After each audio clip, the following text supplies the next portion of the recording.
Drop shipping, इसके बारे में पता है? कितनों को पता है? I am doing sir. हाँ, आप वही कर रहे हो?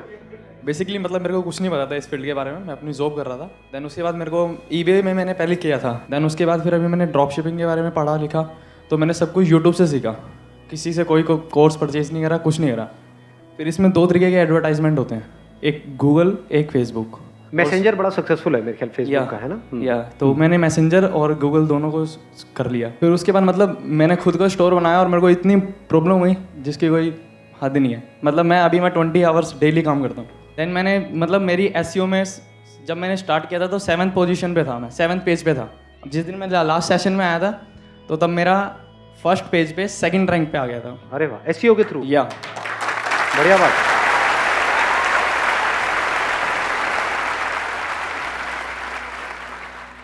मैं घर बैठे करता हूँ, मुझे कुछ नहीं करना। Drop shipping basically? या बेसिकली पूरा का पूरा ड्रॉप शिपिंग से रिलेटेड है। तो वो तो शॉपिफाई का भी है वैसे ड्रॉप शिपिंग। मैं शॉपिफाई से ही कर रहा हूँ सर। ओवरलो से अली एक्सप्रेस से प्रोडक्ट उठाया, वो अपने शॉपिफाई में डाल दिया, उस पर गूगल पे ऐड चला दिया जिस पे कीवर्ड ज़्यादा सर्चेज हो रहे हैं। राइट। जैसे अभी वहाँ पे ट्रैवल का चल रहा है और स्विमिंग पूल वगैरह के चल रहे हैं, वो सारे प्रोडक्ट अपनी साइट पे डाल दिए अली एक्सप्रेस के थ्रू। तो सच बताना कितना आपकी हो रही है, सेल वेल हो रही है कुछ अभी? यस सर, मैंने लास्ट मंथ स्टार्ट किया था और मेरे को गूगल एड से मतलब 3 सेल तो तुरंत आ गए थे, जिसे बोलते हैं तुरंत एकदम। तो अभी मतलब मेरे ये है कि 100 सेल क्रॉस कर दिया मैंने। 100 सेल क्रॉस कर दी आपने? या। कितने टाइम में? 28 मई को चलाया था मैंने अपना गूगल एड। तो अभी हार्डली 1.5 महीना हुआ है। या। अरे वाह यार, let's give a big hand for him.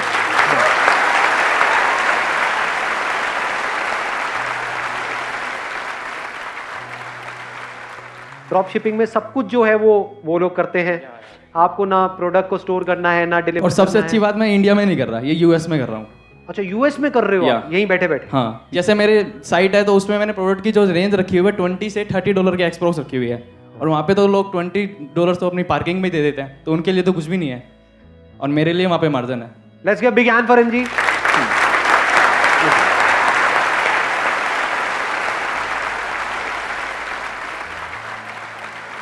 मतलब इन्होंने क्या किया है, इन्होंने एक जनरल वेबसाइट बनाई है जिसके थ्रू सेल कर रहे हैं। इसको और इंटरेस्टिंग बनाना है तो ड्रॉप शिपिंग में जो कुछ कंपनीज हैं जो बहुत बड़े लेवल पे बिजनेस कर रही है, मतलब महीने का करोड़ों रुपए भी कमा रही है, वो क्या करती है, एक नीश को पकड़ लेती है। मतलब मानो बेबीज की कोई वेबसाइट बना दी। अब आप बैठे हो इंडिया में, लेकिन आप टारगेट कर रहे हो मान लो यूएस को। नाम हो गया, डोमेन नेम इंटरेस्टिंग सा, उसमें डोमेन नेम बहुत मैटर करता है, वो बढ़िया होना चाहिए। तो उसी से क्लियर हो गया कि आप एग्जैक्टली क्या करने वाले हो। फॉर एग्जाम्पल, और कौन सी नीश को हम पकड़ सकते हैं? नीश मतलब होता है एक छोटी सी सेगमेंट को पकड़ सकते हैं। स्लिमिंग प्रोडक्ट्स, ये बड़ी मार्केट है या नहीं है? यूएस के अंदर ये प्रॉब्लम कितनी बड़ी है, ओबेसिटी की जो प्रॉब्लम है, बहुत ज्यादा है। तो लोग वहां पे सर्च कर रहे होंगे how to lose weight quickly, fat loss products. हाँ, पोस्चर क्रिएटर आता है। हाँ, आई नो, एक पोस्चर क्रिएटर आता है जिसमें अगर आप उसको पहन लेते हो तो आपका पोस्चर जो है वो करेक्ट हो जाता है। सबसे ज़्यादा हाई डिमांड है, वो मेल के लिए भी है, फीमेल के लिए भी है, और इन्होंने बता दिया सबसे ज्यादा हाई डिमांड है, तो सारे वही करो। गूगल ट्रेंड्स देखना पड़ता है उसका मतलब। आई नो, गूगल ट्रेंड से आपको ये आइडिया लग सकता है कि कौन से कीवर्ड्स हैं जो सबसे ज्यादा सर्च हो रहे हैं, उससे आपको आइडिया लग जाएगा कि अच्छा इस तरह के प्रोडक्ट ज्यादा सर्च हो रहे हैं। अब मैंने आपको क्या बोला, अगर आप एक वेबसाइट बनाओ स्लिमिंग से रिलेटेड, मतलब जैसे ही कोई बंदा कुछ सर्च करता है, अगर आपकी वेबसाइट का नाम है जनरल, फॉर एग्जाम्पल xyz.com, तो there is a strong possibility वो उस पर नहीं आएगा, या आएंगे भी तो बहुत कम लोग आएंगे। But if somebody is searching for keywords related to weight loss, fat loss, slimming products, ऐसा कुछ भी सर्च कर रहे हैं और उसी से रिलेटेड आपका नाम है वेबसाइट का, तो कितने चांसेस है आपकी वेबसाइट पे आने के? तो आपकी वेबसाइट का नाम ही हो गया फॉर एग्जाम्पल स्लिम क्विकली, या फिर क्विक स्लिम। कैसा है नाम, सही लग रहा है सुनने में, है ना? quickslim.com, क्योंकि सबको पतला भी होना है लेकिन जल्दी होना है। तो जैसे ही कोई यूएस में या कहीं भी किसी कंट्री में कुछ भी ऐसे कीवर्ड सर्च कर रहे हैं, तो वहां पे आपकी इस वेबसाइट की ऐड आ रही है। ऐड आएगी, वहां पर वो लोग उसको वेबसाइट को ब्राउज करेंगे। उस वेबसाइट में आप सिर्फ क्लिक कर करके हजारों प्रोडक्ट्स ऐड कर सकते हो यहीं से बैठे बैठे। आप चाहे गांव में हो चाहे शहर में, उससे कोई फर्क नहीं पड़ता। जैसे ही कोई बंदा वहां पे जाएगा, उन प्रोडक्ट्स को देखेगा, उसमें से कोई खरीदता है, तो उस प्रोडक्ट को डिलीवर करने का काम है उस कंपनी का जो ड्रॉप शिपिंग का काम कर रही है। तो उस प्रोडक्ट को स्टोर करना, उसको डिलीवर करना, कुरियर करना, अगर वहां से रिटर्न आ रहा है तो वापस से रिटर्न लेना, ये सारा काम उस ड्रॉप शिपिंग कंपनी का है। आपका काम क्या है? सिर्फ मार्केटिंग का। मतलब ना प्रोडक्ट बना रहे हो, ना पैकेजिंग कर रहे हो, ना प्रोडक्ट को अपने वेयर हाउस में स्टोर कर रहे हो, ना उसको डिलीवर कर रहे हो, दिमाग लगा रहे हो। हाँ बताओ ना।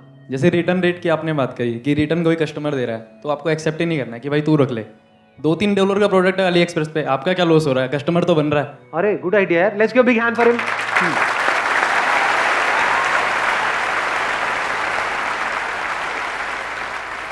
ये बात इनकी समझ आई, इन्होंने क्या बोला है? रिटर्न रेट मतलब मान लो $2-3 की आपको कॉस्ट आ रही है प्रोडक्ट की, क्योंकि उसमें 60% का मार्जिन है। अगर $5 का आप बेच रहे हो तो 60% $5 पे कितना हुआ? $3 हो गया। ये तो आपका मार्जिन है। कॉस्ट कितनी हुई? $2।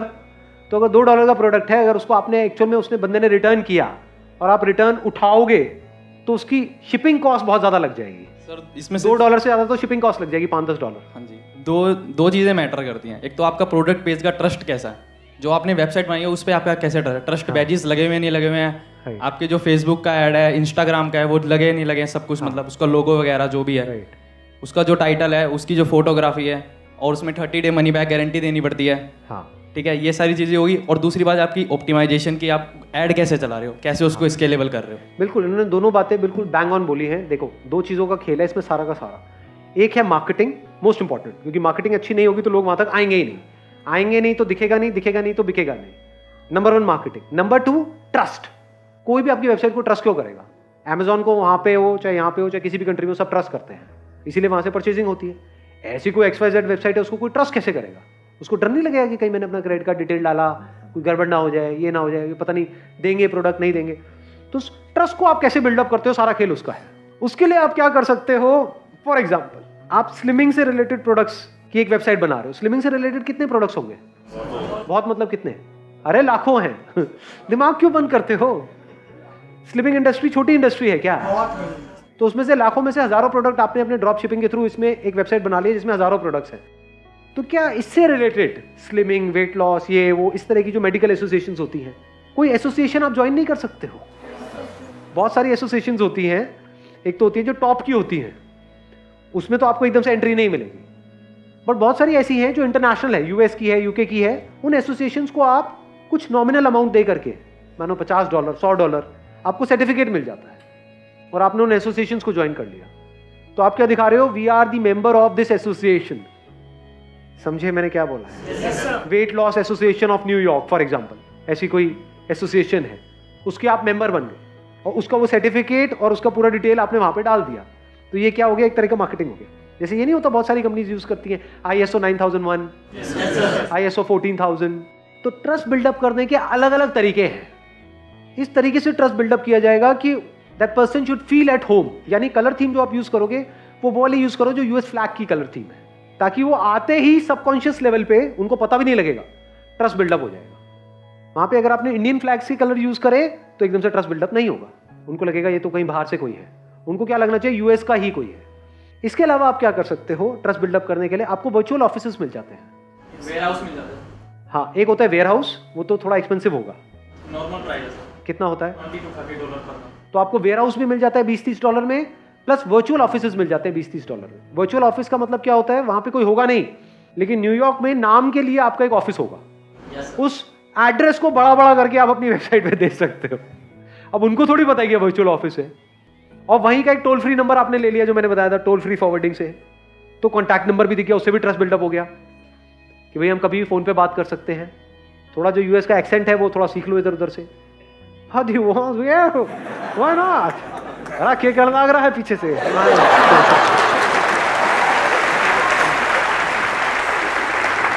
पीछे से आपके पापा की आवाज आई। अरे क्या कह रहा है छोरे? No no, nobody. Movie, Indian movie. I watch Indian movie. My name is John. समझ रहे हो ट्रस्ट कैसे बिल्डअप हो रहा है? छोटी छोटी चीजों से ट्रस्ट बिल्डअप हो जाता है। एक वहीं का लोकल USA का ही टोल फ्री नंबर आ गया, इंडिया का नहीं, USA का। वहां का एड्रेस देखते ही ट्रस्ट आया, कुछ एसोसिएशन है उससे ट्रस्ट आया, प्लस बहुत सारी सील्स होती हैं इसमें, जैसे वेरीसाइन है, ये है, वो सब आपको शॉपिफाई के साथ में फ्री ऑफ कॉस्ट मिलेगी। उसमें आपको कुछ नहीं, वो सब लोगोस लगा दो, तो वहां से एक ट्रस्ट बिल्डअप हो जाएगा। अगर इस तरह से एक स्टोर आप बनाते हो और इस तरीके से काम को करते हो, क्या मुश्किल है इसमें? जैसे आपने बताया ना कि आप मतलब नंबर ले लिया आपने, देन उसके बाद वो कॉल करेंगे, ये कॉल वाला सिस्टम ही हटा देते हैं आप। हम सिंपल सा लिख देंगे, जब भी वो कॉल करेंगे, this is not our working hour, you can call me and you can contact me, और अपने सपोर्ट एड्रेस दे दिया, थैंक यू फॉर दिस पंगे ही नहीं लेने। ये भी आइडिया अच्छा है। आप कॉल उठाओगे भी, जब भी कॉल आएगी this is not our working, लेकिन अगर वो एक्चुअल में वर्किंग के टाइम पे कर रहे हैं तो फिर क्या है? अपना वर्किंग टाइम ही है ना। हमने अपने स्टोर के ऊपर अबाउट अस में लिखा हुआ है कि हमारा चाइना में, इंडिया में, यूएस में सब कुछ है। देखो इसमें ना इतना मेजर इशू नहीं है, प्लीज हैव अ सीट। देखो एक तो तरीका है कि हम इस तरीके से करें जैसे आप बता रहे हो कि मतलब जब भी कॉल करें, thanks for calling but this is not our working hours, please call us later. But तो इसमें बहुत सारी सेल ऐसी जो हो सकती होंगी वो नहीं होगी, क्योंकि हो सकता है वो ट्रस्ट अपना पूरा एस्टैब्लिश करने के लिए वो कॉल कर रहे हो। तो हो सकता है अभी जो आपके 100 ऑर्डर आए हो सकता है 1000 भी हो जाते।